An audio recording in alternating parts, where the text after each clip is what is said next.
With Connect Bridge, you have definitely much less performance issues. We have cases where we build synchronization between data warehouses and Dynamics, ERP or CRM systems, and we nearly hit the potential values for the API calls. Of course, integration via APIs is not that fast like a pure database synchronization, but we come very close to a very high performance, and we do that. That is why we have companies with more than 10,000 users, and we're currently working with more than 100,000.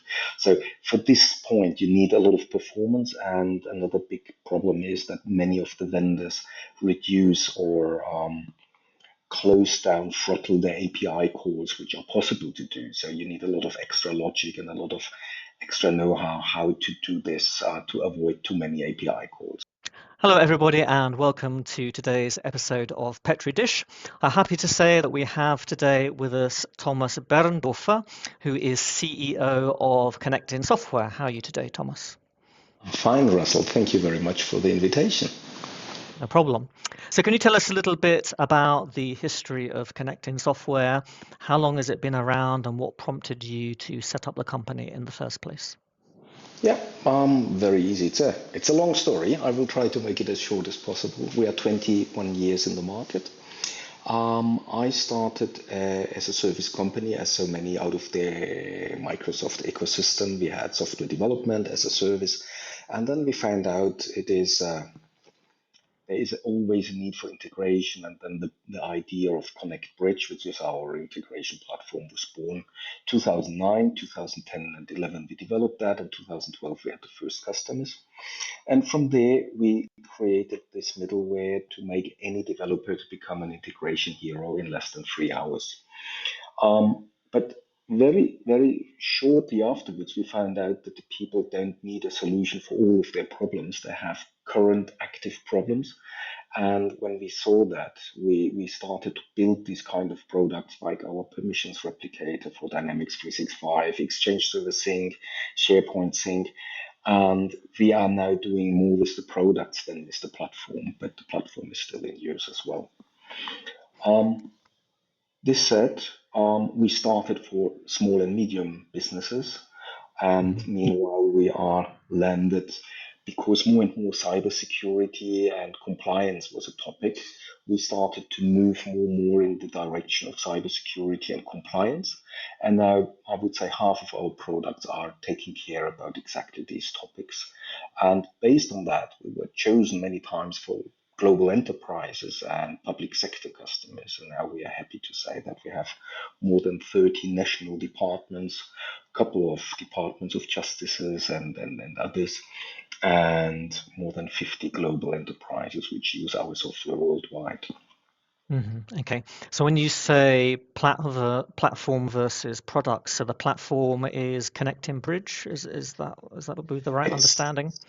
The name is Connect Bridge, and that is the Connect Bridge. CD in front of our product. And the most of the products, I would say 90%, use the Connect Bridge because all our products are dealing with integration or moving data from one to another application. Okay, so I could, as a IT guy or developer, take Connect Bridge and use that to develop my own solution for some integration problem, or I could take a pre-built product that you already have on the shelf. Is that right? Exactly. Right. Okay. So our aim was, when we were coming from this software integration part, that it was always a problem, this integration, and everybody worked with the APIs and was not able to go in a structured way. And then we said we want to make any developer from any technology to be enabled to become an integration hero in less than 3 hours. And the concept was that we use the way how developers communicate with databases as how they should use the integration part. So we took the SQL syntax, which is known by any developer, to communicate with our Connect Bridge server, which can be deployed on-prem or in the cloud or wherever. And you talk to us like to a database, and we translate the SQL syntax into appropriate API calls. Additionally, we visualize the target system like in the SQL Management Studio. So you see all the API endpoints, and you can shoot your statements, and you can see already how you can create your integration logic. So in 3 hours, you can work with our system. Okay, so to me, that I'm not a developer, but it sounds like some kind of magic. Although you know, a lot of sysadmins will also know, SQL and be able to work with SQL. So it's interesting that this technology could potentially open up integration beyond just developers. But you know, why, let's say I don't know anything about development, why would I use this over the Microsoft Graph, which a lot of people are able to use with PowerShell and that kind of thing? Yeah, that's a good question. So we also support Graph, but Graph in the last years was so many times changed. And if you do an integration and then they change the protocol, then it's not working anymore. Mhm. The other part, if you mention Power Automate or the other tools from Microsoft, they have massive performance issues. I'm not sure if I'm allowed to say that, but it's nice to show, it's nice to demo, it's really easy to do, and we even work with them and we offer our solution as well there. But if you have really a huge amount of data what you want to synchronize with performance, then this is not recommended, and the people know that. Okay. So what you're saying is that if we were to use Connect Bridge, we would be able to circumvent those performance issues as well. With Connect Bridge, you have definitely much less performance issues. We have cases where we build synchronization between data warehouses and Dynamics, ERP or CRM systems, and we nearly hit the potential values for the API calls. Of course, integration via APIs is not that fast like a pure database synchronization, but we Mhm. come very close to a very high performance, and we do that. That is why we have companies with more than 10,000 users, and we're currently working with more than 100,000. So for this point, you need a lot of performance, and another big problem is that many of the vendors reduce or close down, throttle the API calls, which are possible to do. So you need a lot of extra logic and a lot of extra know-how how to do this to avoid too many API calls. That's interesting. So again, as a non-developer, why would they throttle API calls? Is that to try and force you to stay within the boundaries of their product and not do integrations, or why is that? If If you, for example, as we are in the Microsoft ecosystem, if you take, for example, SharePoint or Hmm. Exchange, and Yep. everybody is shooting 10,000s of API calls per minute, then the Azure hosting facility is not able to handle this amount of calls. All right. Okay. So there are physical boundaries, and to give to everyone a fair amount of API calls, they throttle the ones who take too much, which makes sense out of their perspective. Yep. Yep. Uh, if you want to migrate or move big amount of data, then you have problems because, for example, you want to migrate. We do for Salesforce. We take the documents out of Salesforce and put them in SharePoint. Mm. Um, by then the throttling of the API calls, you cannot upload so fast as you would like to have. And then you need some special things to try to overcome these hurdles, and sometimes you can't. That's Hmm. just Hmm. the daily problems of integration company when the APIs are throttled. Okay. Got it. Got it. So, if you were already using, for instance, Power Automate, essentially, I could build an entire flow between two systems that are not usually integrated with Connect Bridge sitting in the middle. Yes, so you don't need Power Automate when you have Connect Bridge. But you can do that also with Connect Bridge in between. So we have a Right. solution, especially for there. Power Automate is not supporting Dynamics on premise or SharePoint on on-premise or Exchange on-premise, but there are many industries and many people, they need the on-premise solution. They are not allowed to move in the cloud based on data regulation, based on Hmm. company philosophy. So there are still 10,000s, if not 100,000 of users of on-premise dynamic software, and they are excluded for using Power Automate.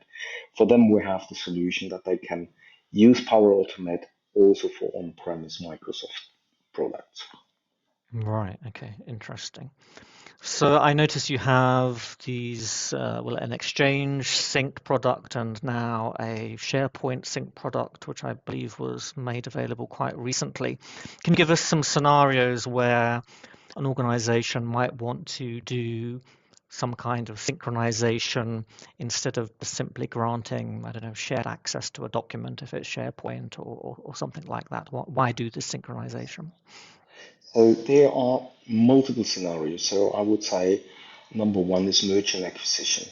You have two organizations, they want to have the accessibility to both systems, then you can synchronize. You can use it for the data migration as well. Hmm. You have many times, if you just give access, that is working on a person level, but not on an organization level. You don't want to have anyone to have access to everything. You need restrictions. You don't want that your partner have access to your sensitive documents. He should only have access to documents which are related to his work. And therefore, you create, for example, in SharePoint, a library or just a folder which you share with multiples.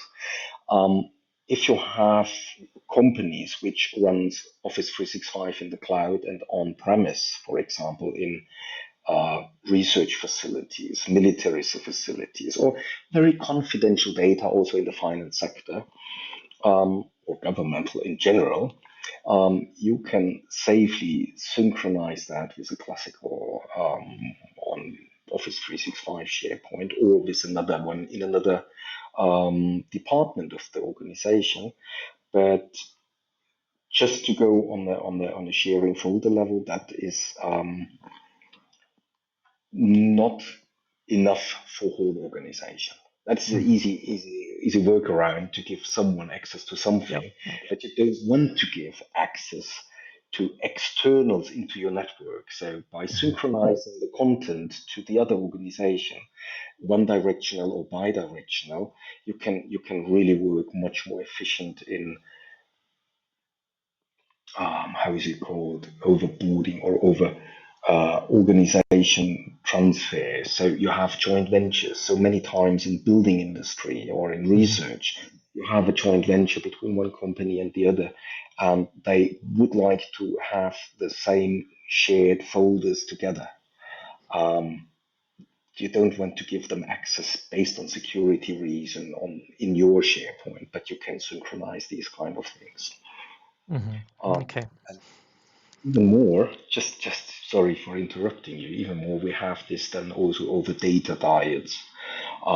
That is a very nice thing. What I want to mention, you read maybe today, this morning in the news that the SharePoint on-premise were hacked in Yeah. different US departments, and this is a perfect scenario for our cybersecurity solution, is SharePoint synchronization or Exchange server synchronization, because by using data diets in between to protect the accessibility from the outside, you cannot hack into the systems anymore.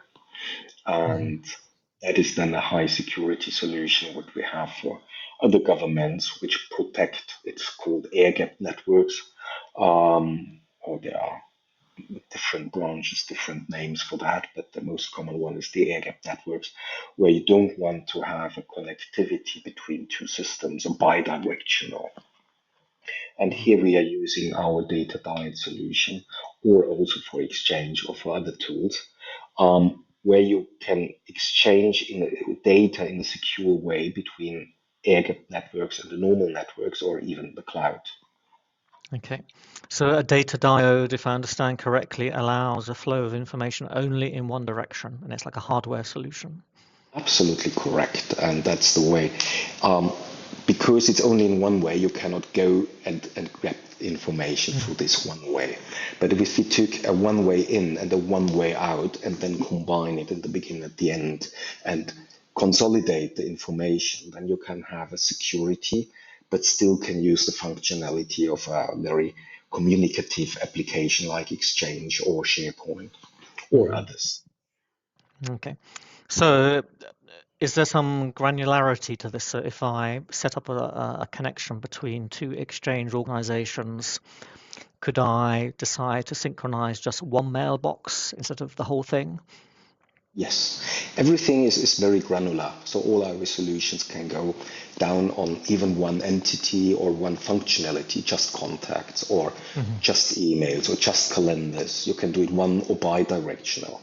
Then for data security, we have the so-called data filter, where you can exclude things even in passwords or flagged stuff when it's confident and it will be not synchronized, or it will be blacked out when it is a meeting or an appointment. Then you don't see what is in, but you know it's blocked.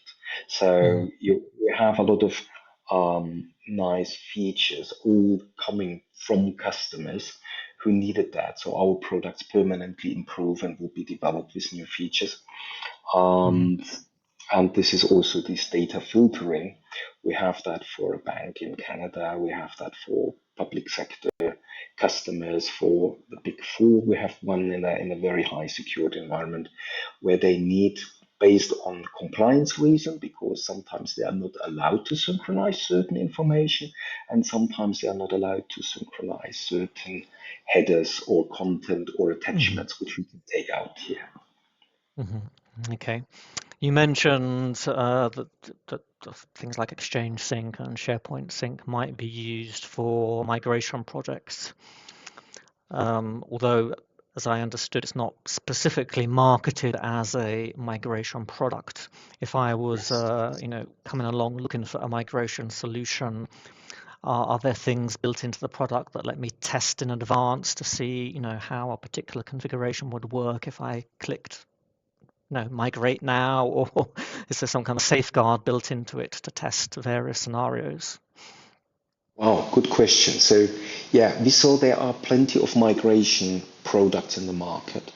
And the problem with that is this is the all and nothing approach. If you remember in your past, most probably on Monday morning, 6 o'clock, all the data is migrated and we switch to the new system and hope everybody is praying that it will work.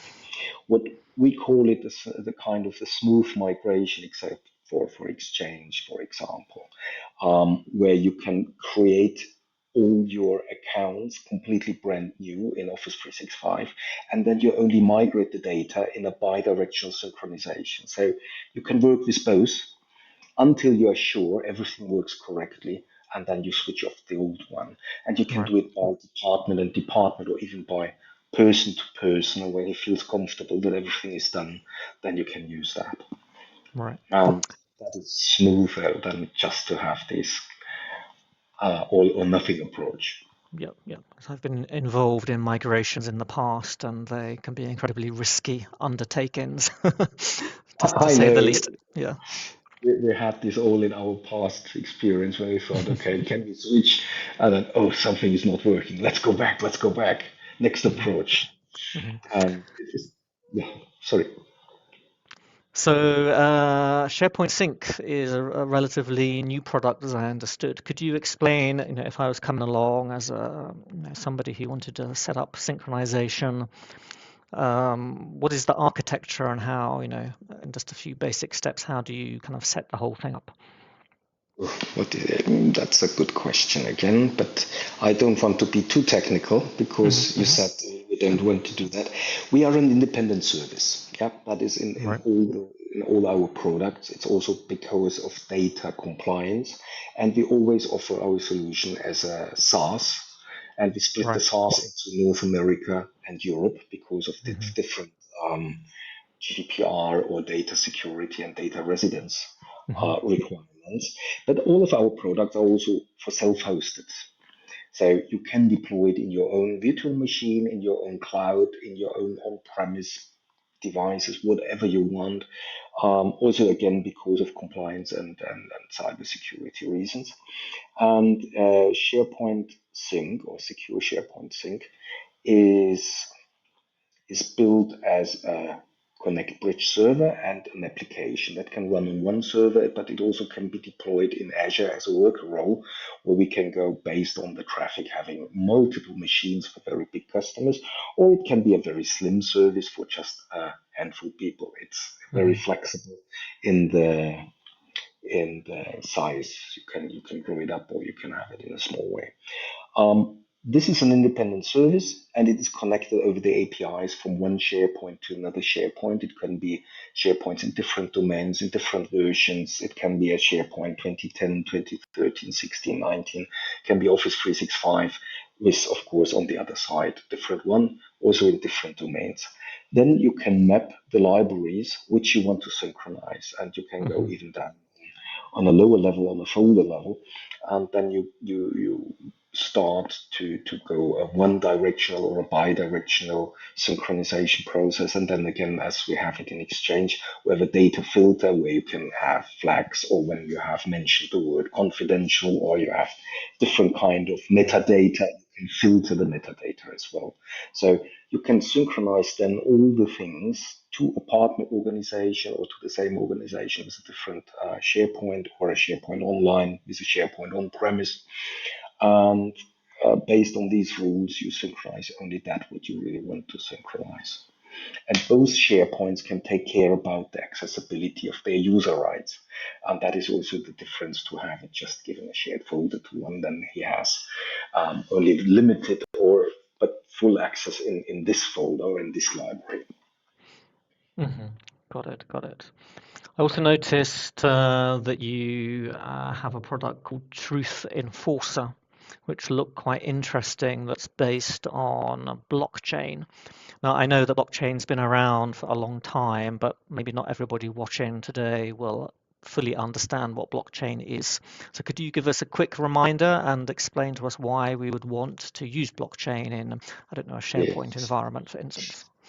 Absolutely. So, what is the aim of the blockchain, the technology, which is a fantastic technology, was to give a trust to the people and security.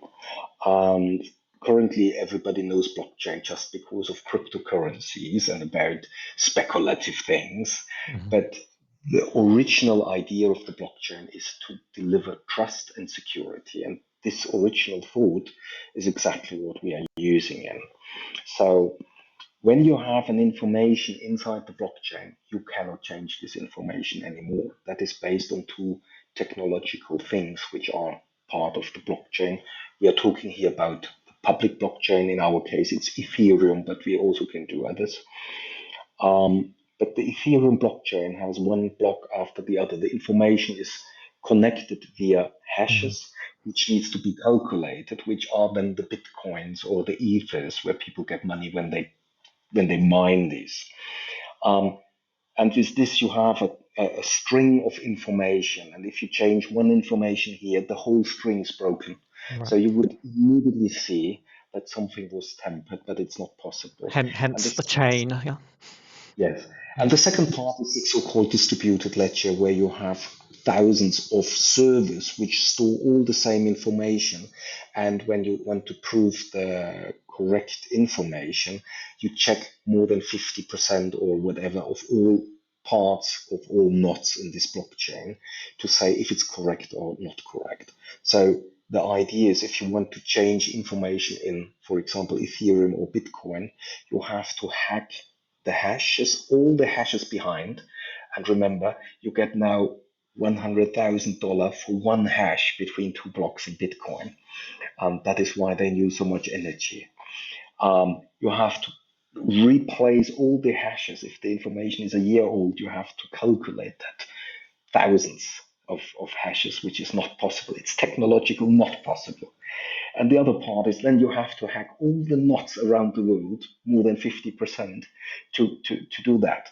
And in these days, as long as quantum computers are not in a big amount working correctly, you cannot hack the blockchain. So that's the highest guarantee, technology-wise, security what you can get. What we do is we take information of a document, for example, could be also a video, could be we have people who want to protect their IP property for Hmm. songs, pictures, whatever, any kind of digital information. You have it inside your computer or in your server, and you create a hash, a digital fingerprint of this information, and this we put into the blockchain. And then you want to prove if it was tempered or if it's original, then you create a second hash from the information you have and compare the two hashes. And Hmm. only if they are identical, then you can be 1000% sure it's correct. And what this is not something new. Other people do that as well. But what we do is we put it seamlessly into well-known business application. Right. And we have the benefit of a so-called super hash. We combine many of these hashes so we can do it to a fraction of the cost than anybody else. And they can do it so much more powerful than anyone else. So we can create millions of hashes per minute. And that means cheap and quantity, you can use it for mass production, which means, for example, in the SharePoint, you can take any information and seal it. You can take any invoices. If you have millions of invoices, you just seal them, and you can prove later on that they were not tempered. And that is Hmm. a big benefit against fraud. Right. Right. I can talk Okay. hours and hours about that. I love that because No, it's really interesting because we hear a lot about blockchain, or at least in the past, and it doesn't get mentioned so much now. So I was really interested to see how you were using that with Trust Enforcer. So Microsoft, as I understand, it has some kind of blockchain capability in Azure, but not in Microsoft 365 by default. So we would use Trust Enforcer to add that capability. the truth enforcer. Trust enforcer was, by the way, the first name I would like to have, but Ah, trusts sorry. are so many times used for trusts in finance. So we said we take it, we call it the truth enforcer Okay. Truth because Enforcer. it can prove the truth if it's correct or not. Yes, yeah, Um, yeah. yes, there are many solutions in the market. Really, the differentiator, the three points is fully integrated into business software already, are easy to integrate it in any software. We have it, for example, in Power Automate deployed. So Hmm. everybody can go to Power Automate and can do that for his needs. But if you want to do hundreds or thousands, Power Automate is too small. Then you have an SDK where you can prepare and build it by yourself, or you come to us and we do it for you. Right, right, got it. Okay, so could you give us maybe one or two examples of, you don't have to mention the customers' names, of course, but maybe some success stories where Connect Bridge or one of the other products has really solved a big problem for an organization? How many hours do we have time? So You've got 6 minutes. we have plenty, and we are very proud. So we are the world market leader for the permission replication from Dynamics 365 to SharePoint. And here we have our biggest customer has more than 10,000 users. I am in, I don't know if I'm allowed to say the number in combination with the name of the customer, but I think that's the biggest, one of the biggest in the market. Okay. We have, let me see. Uh, we have plenty, but the bigger and the more well known the company, the more they don't want us Yeah, to. exactly. Yeah, So, yeah, yeah. but what I can say very proud. We have a lot of customers in the Canadian government. We have the House of Commons there. We have Department of Justice since 8 years. We have Department of Election. We're dealing currently with three more departments. We are very proud that we don't know why, but that's a funny story again. We are very successful in the Commonwealth. We have no idea Mm. why, but we're strong in Australia, we're strong in New Zealand, we're strong in Singapore. We are currently starting to be in South Africa a little bit better. In Canada, we are very good. Um, Ireland, England, Scotland, all these English countries we have really a very, very good standing there. And we have, for example, in Ireland, the Data Control Agency for, we have in the Netherlands, the financial markets, we have the German forces, we have the forces in New Zealand, sorry, in Australia, we have forces in Canada, a daughter, not the main one, but we're working on that as well. So I'm very proud what we did. We have Securitas globally as a customer. We have, we are now in the way that even not only the big system integrators come to us, now even Microsoft was buying directly for us for their European projects for another Department of Justice, which I'm not sure if I'm allowed to name it now where it is, but this is um, a first EU-funded project to go being rolled out in all courts in Europe. So very, very proud with all these kind of customers who buy their solutions from us because we give them a trustworthy, reliable software. And Mm-hmm. now we are talking about data diet topics that is for military as well, which I'm not allowed to name, but it is in Southeast Asia, a very famous country, and more will come. And this is really a fantastic journey. Yeah, well, it sounds very impressive. How are these products licensed? Yeah, so we completely switched to a subscription-based model to keep flexibility. I think that Mm-hmm. is the main reason. Mm-hmm. Mm-hmm. Either if you install it in your own environment or if you install it in the SaaS, you buy Mm-hmm. a subscription and it's based on the user count. Mm-hmm. With SharePoint Sync, the secure SharePoint Sync, we have a mixture. We have traffic, folders, and users. So we have different packages. So to make it more easier for the purchase department that they have a small, medium, bigger, and then the enterprise agreement is where they can have and negotiate the prices with us directly. Okay, got it. So, is it possible to test out these things? Where would we find out more? Yeah. So as we have the very European background and more engineering background than a marketing background, we want to let our products sell themselves. And one of the ideas is it must be easy to install, easy to use, and easy to buy. So you can buy it online. You can buy it in Microsoft App Source, in Salesforce App Exchange, in different kind of platforms. You can buy it with us. You can buy it at distributors like Software One, Ingram Microsystem. You can buy it from our partners. It's easy. And always, whenever I have a pitch in the sales process, I say, please use this, and I only want to convince you that you have to test our software. I don't want to make you unhappy. You should test it, and if you like it, you buy it. And then we have a very high success rate whenever they tested the software, and it's not a big effort. So in a couple of hours, Mm, it's running up and running, and the second time they can do it by themselves. So we really try to make it very easy and fast for the people to work with our software. great. Well, that all sounds amazing, Thomas, and I, recommend anybody listening who's maybe got an Exchange or a SharePoint migration project that they need to tackle, or any other kind of requirement for synchronizing software, integrating different systems, to check out the platform and different products available over at Connecting Software. You mentioned migration. We do that, but we are there are good migration products in the market. Our scope is on synchronization, which means a longer ongoing service, Yep, and yep.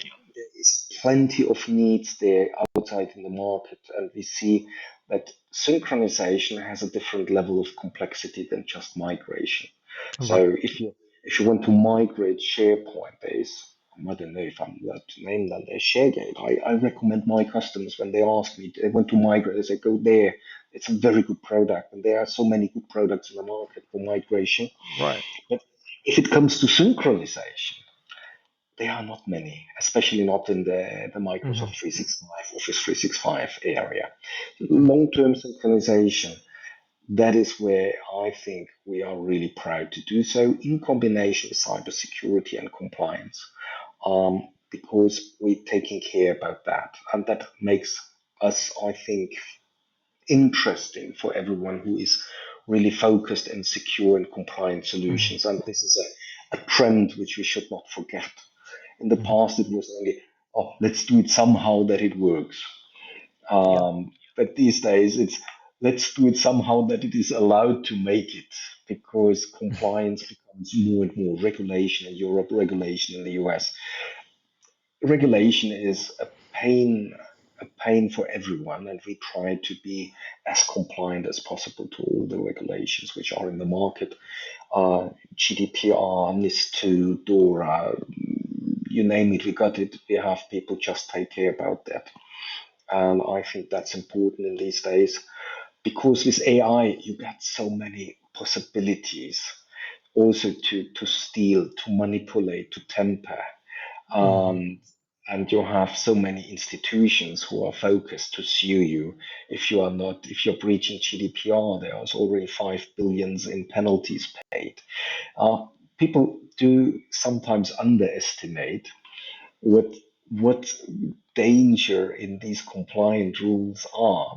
They have their reason, but they could be very dangerous, and we try Mm-hmm. to cover these needs a lot. Mm-hmm. Mm-hmm. Okay. Just going back to what you said about migration versus synchronization.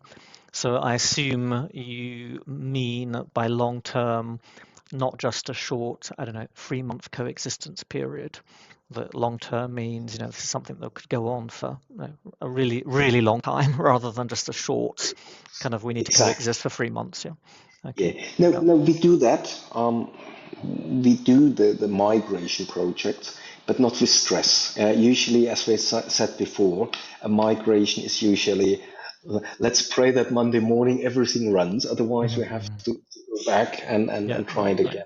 Yeah. Yeah. So our migration, especially when it's about terabytes of documents moving from one application to the other, based on the throttling of the APIs, that Mm-hmm. takes months.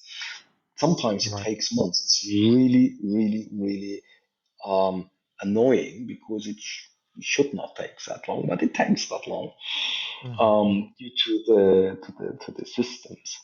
But our ideal scenario is a year-long relationship with the customer, Right. where he uses us for integration of M&A activities, long-term partnerships, Got it. group of companies. If you have bigger enterprises, they have so many different domains, different groups. They need to synchronize just some data, not everything. ERP data, CRM data, documents, collaboration data, and they need long-term solutions which are trustworthy, and Mm-hmm. that is what makes me proud, that we get these customers, and we have Mm-hmm. customers since 12 years, 15 years since Connect Bridge was built. So our lighthouse customer, it's a portal developer in Germany with thousands of customers. He is now 13 years our 14 years our customer, and and that's pretty awesome. Yeah. Yeah. Wow. So where do we go to find out more? Um, Connectingsoftware.com or connectingsoftware.com, yeah. yes, and Okay. happy to answer all questions. Whenever you have something, you can write us. We have possibilities to contact us when you have questions regarding Dynamics 365, Office 365, Salesforce, and others. Mhm, mhm. Okay. Well, thanks, Thomas, very much for your time today. It was really interesting to find out more about connecting software and everything it can do with systems integration and synchronization. It was really interesting. So thank you very much. I'm very, very happy for this meeting. It was so nice to talk to you. I did not feel the stress of a podcast, and I think I did not. No, you are the most comfortable. It was really nice. Thank you Oh, very well, much, Thomas. thank you very much. I appreciate that. Thank you everybody for watching today's episode, and we'll see you again soon.